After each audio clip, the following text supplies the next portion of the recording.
두 분이 지적하신 그 부분이 계엄 당시 윤 대통령이 조지호 경찰청장에게 국회의원을 체포하라고 지시했다라고 조지호 경찰청장이 초기에 검찰에서 진술했던 그 기록을 공개하자 여기에 반발해서 변호인단이 퇴장하는 일이었는데 관련 발언을 먼저 들어보겠습니다.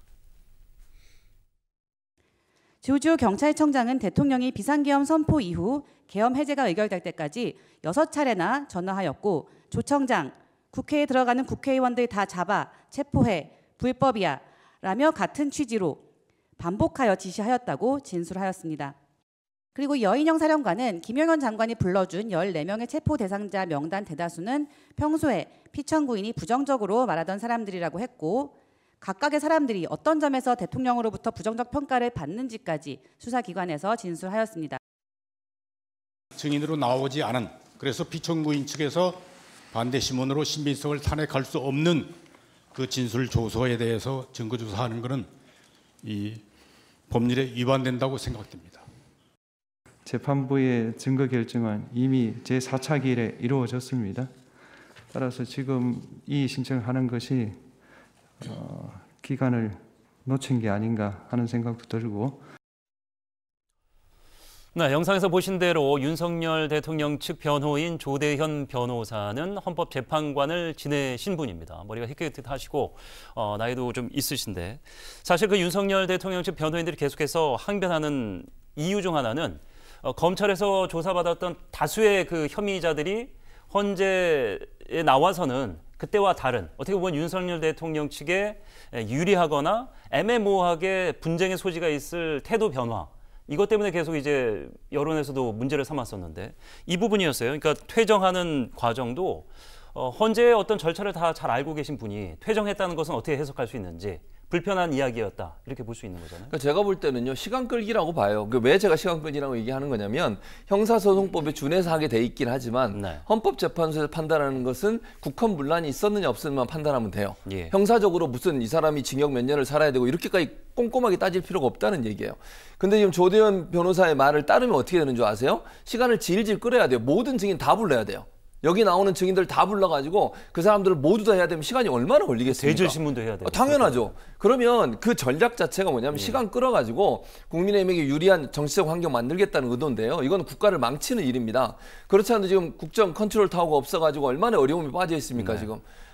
트럼프 같은 경우에는 지금 관세 폭탄을 날리고 있는 상황인데 우리는 컨트롤 타워가 없어가지고 대응도 제대로 못하고 있는 상황이에요. 탄핵 관련해서 빨리 결정이 나와야 될 거 아닙니까? 인용이 되든 아니면 뭐 기각이 되든 둘 중에 하나 결론이 나와야 국가가 정상적으로 움직이는 거 아닙니까? 그리고 본인도 헌재 재판관을 했으면서 헌재가 무슨 형사재판처럼 하는 건 아니에요. 준용을 하게 돼 있지만.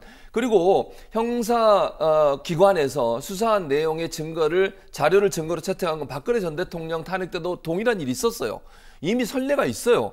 그리고 그거를 지금 평일을 거쳐서 저기 지금 헌재 재판관들 중에 윤석열 대통령이 지명하고 임명한 사람들도 있습니다. 그 사람들 동의해서 만장일치로 그렇게 하기로 결정한 거예요.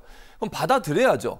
재판부가 그렇게 하겠다고 결정했고 이미 4차 변론 때 얘기해서 8차까지 왔는데 이제 와서 이 문제를 제기하는 것은 증인들 하나하나 다 불러가지고 다 증거 확인해 보자는 거예요. 이 논리 자체가 결국은 재판을 길게 끌어서 어떻게 해서든지 국민의힘이나 보수진영에 유리한 정치적 환경을 만들겠다는 의도밖에 보이지 않기 때문에 이거는 재판을 방해하는 행위라고 저는 생각합니다.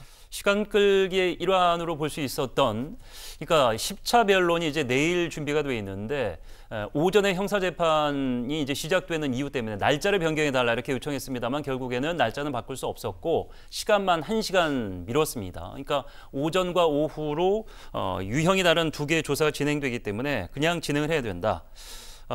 헌재의 오만한 갑질이 극에 달했다. 김기현 의원이 또 이렇게 원색적인 비난을 했습니다.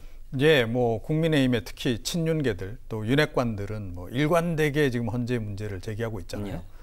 뭐 윤 대통령 측도 문제 제기하고 있고 또 외부에서 집회하는 사람들도 마찬가지 동일하게 지금 헌재를 막 때리고 있는 그런 상황이에요. 그러니까 어떻게든 기각 판정을 좀 유도하기 위해서 이제 하는 행위인데 제가 보기엔 이게 도를 좀 지나쳤다. 그래서 오히려 지금 재판관들이 상당히 마음속으로 좀 괘씸하다는 생각을 오히려 더 할 것 같아요. 사람이다 보니 그럴 수밖에 없죠. 예, 그렇죠. 그러니까 뭐 약간 동정심을 오히려 유발하는 전략으로 갔어야 되는 것 같은데 분노를 그분들로 하여금 뭐 아주 사적인 공격까지 가하는 바람에 예. 분노하지 않으면 안 되는 상황으로까지 지금 이제 지금 끌고 갔다. 오히려 헌재가 소수 의견이 있을 수도 있는데 그렇죠. 소수 의견을 내면은 이거 편들어 주는 거 아니야 윤석열 대통령 측을 이렇게 이상한 뭐 분위기 그런 예. 분위기까지 이제 있는 거죠. 예. 그러니까 이제 헌법재판관들로서는 더 이제 강경하게 네. 또 원리 원칙에 따라서 이제 대응할 수밖에 없게끔 그렇게 지금 이제 몰아가고 있는 이제 그런 상황이 아닌가 그렇게 좀 생각이 들고요.